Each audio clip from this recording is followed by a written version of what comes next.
Reedley College is a community college, two-year sister college to Fresno City College. Most people know where Fresno is. Reedley is a very small community just outside of the Fresno area. We serve a significant number of student goals. That may mean just coming back to campus to take a class here and there to achieve an AA degree so that they can make more money in the job that they're currently holding. Or we have students who come in and they're on transfer track. Interesting, perhaps the biggest challenges for the students may even be the biggest challenges for the instructors as well. Skill base. I have seen less students coming to 13th grade prepared. I have students who are barely reading at 8th grade level.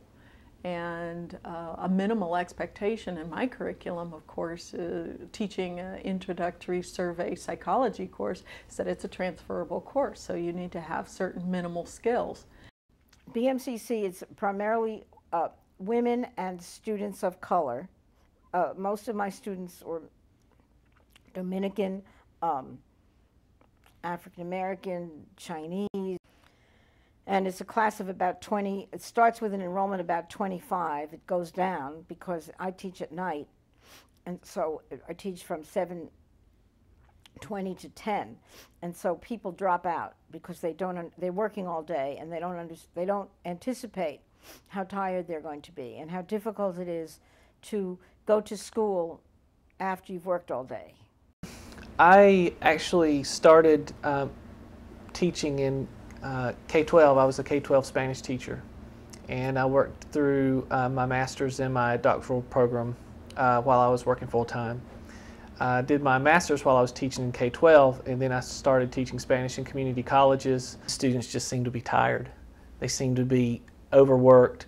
They made huge sacrifices to come to class. It's things that I wouldn't have thought of. Their car may break down, and they may not. They may live in rural areas where there is no public transportation. Lots of them are negotiating 1 or 2 jobs plus school.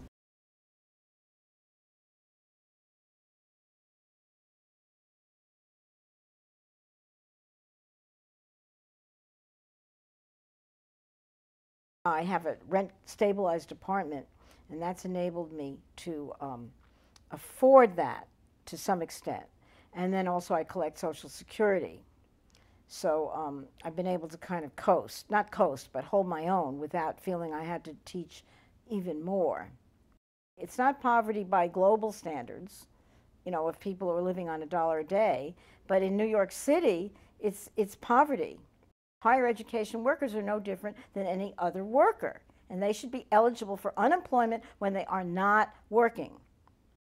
One counselor said that there was a mandate that the counselors could only spend about 15 minutes with students because they wanted to almost a Taylorism. They wanted to get students in, get them out, and they wanted, they had very specific time limits. And so the counselor said that she advocated for the students, saying someone who has just lost her job, has 3 children, and is coming back to school because she has to put food on the table, that's not a 15-minute deal.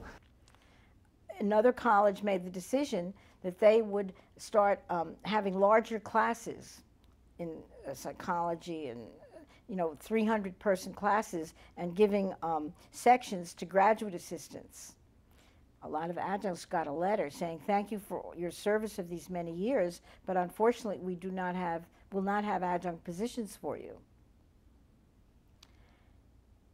They're tearing down walls to make these classes for 300. You do see more of a bottom line business mentality, not just at an administrative level. It is about economics, and we do need to serve our students at the community college. It seems like we need to serve them with less. I think that we need to continue to do what we do best, which is try and teach our students to think.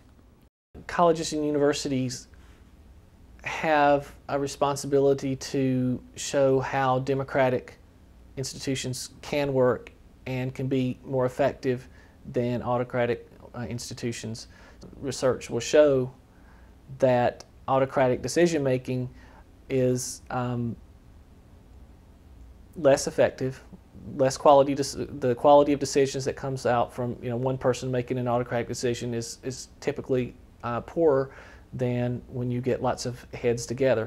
It's quite rewarding when you see the light bulbs start to flicker on in students who hadn't really anticipated anything beyond perhaps their existence. Because I actually came from very little, I too serve, as I have come to find, as a pretty positive role model for many of my students.